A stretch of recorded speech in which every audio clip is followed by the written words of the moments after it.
Hey guys, Gagard197 again, this time with a review of the 144th scale high-grade Gundam Airmaster from the Gundam X series. For colors, we have of course mainly white and red, then there's also a very nice golden chrome, which is kind of like a feature with these older high grades. Then there's gray, and finally also a very dark blue, almost blackish, for the cone here, well, for the cockpit, and also for the triggers and the handles of the weapons. On to articulation. First of all, stickers. You've got one here, of course one for the eye camera, you've got one for the main camera here, there are two here on each side, of course on the other side as well, and finally you've got three stickers, one on each side and one on the front to make out the black of his belly. And now on to articulation. Head goes bit up, bit down, rotates around all the way. Then this little flap here comes up, which is of course also necessary for the transformation. His arm goes up about that far, then hits the flap thingy, and the arm goes back about that far, and unless you kind of like move this a bit out of the way, then it goes backwards all the way like that. And try to get it back. Then he goes out about that far. It's a very tight joint. Well, actually, it's not the joint that's tight. It's this shoulder pad, the shoulder arm, that's very tight because the actual joint is surprisingly flimsy. Ah, come on. No. This is actually very tight. Surprisingly tight, actually. There we go. Now, the elbow is on a double joint, but they're just polycaps. And if the Gundam wing models are any lesson, these won't really last all that long. But so far, I'm gonna give them the benefit of the doubt. Ooh, with a nice double bend that far, which is pretty nice for that time. Then his hand is on a ball joint, will wiggle around, do everything a ball joint does, and just like the wing high grades, his index finger is on a separate joint, and then the three bottom ones are also on a joint. The problem is, these hands won't last all that long either. So that's a little bit problematic. But for the time being, they're fairly sturdy. So just don't move them around too much, because they will eventually totally wear out to the point that they just won't even stay as fists, and it will just fall open on their own. There's also a little bit more articulation on the chest, but that's just for the transformation. And also for some reason there's a little bit forwards and backwards movement. Now that might sound good for now, but when we get to the transformation, it's actually a bit problematic. Front skirts are molded separately. The legs go out that far, go backwards until they hit the back skirt. Then the legs are on a double joint. It gives them a very nice range of movement. And his feet, well, this little flap here also goes a bit up and down. His feet, they also have a toe joint, so a bit upwards and downwards, and forwards, backwards, side to side, and a little bit of turning.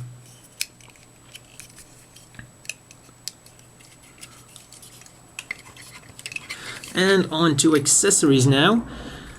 First of all, you've got these little rocket things which clip onto his shoulder platforms, and they can also be separated. They simply peg in here And there you go. And oh yeah, these are kind of like an upgrade, if I remember correctly, that was done by the little engineer kid. Then he, of course, comes with his signature double beam rifles, and they can be held in his hand, and for the time being, they sit in there rather nicely. But this also shows how weak the shoulder joint itself is. It won't even keep the rifle up. Yeah, if that ain't weak, I don't know what is. Back to the beam rifles, if I can get them back. Come on. There we go. This little handle here also folds down, and then you can either store them on his back skirts with a little peg here, and clips on like that, or you can put them on his arm for his transformation. And talking about the transformation, that was all for accessories, so let's quickly show that. And it's actually a pretty easy transformation to do. As I remember, quickly turn the head around, the cone goes forwards, then this little panel slides open. Oh yeah, first you gotta bring the wings out, like that. And you turn this around. Then you close this to make it a little bit more aerodynamic. Bring these little flaps up.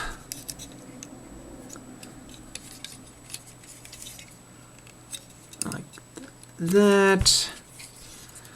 And then, oh yeah, like this, and then technically you're supposed to kind of move them up like this, and they actually kind of lock into place. You're supposed to bring them up like with the Zeta Gundam, but I actually like it a lot more when they're just down, because this doesn't really look as aerodynamic as simply having them stretched out. And this is where his waist joint becomes a little bit of a problem, because yeah, it falls down a little bit. It's not sturdy. I mean, it's not a big problem, it's just a weird little thing that's going on, because probably that joint inside there isn't all that secure in there, which means that there's a little bit of play on it. Unfortunately, that's something that the 1/144th scale didn't suffer from. Oh yeah, and finally, of course, you grab his beam rifles, other way around, and peg him in there.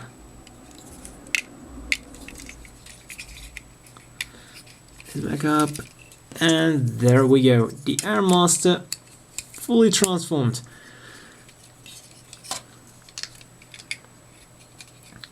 And for a Gundam transformation, that was actually pretty easy.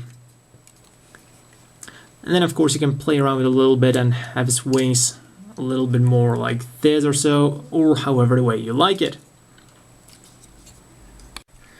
So, as always, the inevitable question is, do you want to buy this?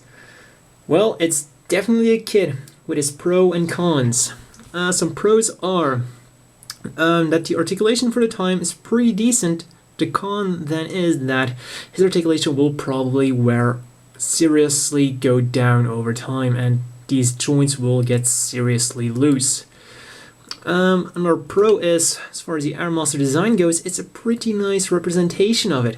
Also, the transformation can be pulled off easily without any problems. So that's always nice and adds a little bit extra play value. The problem is, if you're going to play with this guy, he's going to turn into a ragdoll because of joint looseness pretty fast. Another con is these hands. They are literally just generic high-grade hands, and they don't seem to be made for the weapons, and the weapons don't seem to be specifically made for these hands either, which means that it will take a little bit of time to really get the weapons in there securely. They might even flail around a little bit. Overall, well, due to the way these beam rifles are designed, they will still sit in there pretty nicely. Another pro/con is the detailing. 1/100 scales from the 90s are known for their extensive use of panel lines, and I think it's very much a case of either you love it or you hate it. So in that case, the 1/144 scale might be a lot better if you don't like this kind of random panel line look. Because I can understand why people would say that these panel lines look like they were thrown in there at random just to have them there. So yeah, it does kind of look like they were just thrown on there, but yeah, it's still somewhat a nice effect if you ask me. Another nice effect is these golden chrome parts. Even though this kit by today's standards is subpar, it still stands out with these gold chrome parts. So that's a nice little extra those 1/100 high grades from the 90s did. Another kind of ironic thing is you've got a big gaping hole here, a giant seam line, while you don't have it at all at the 1/144 scale. So yeah, that's ironic actually.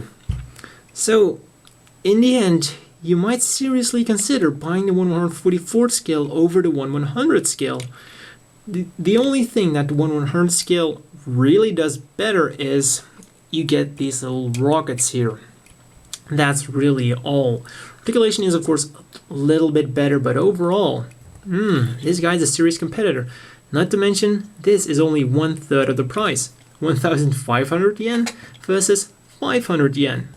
Though by today's standards, this guy is also 1,500 yen.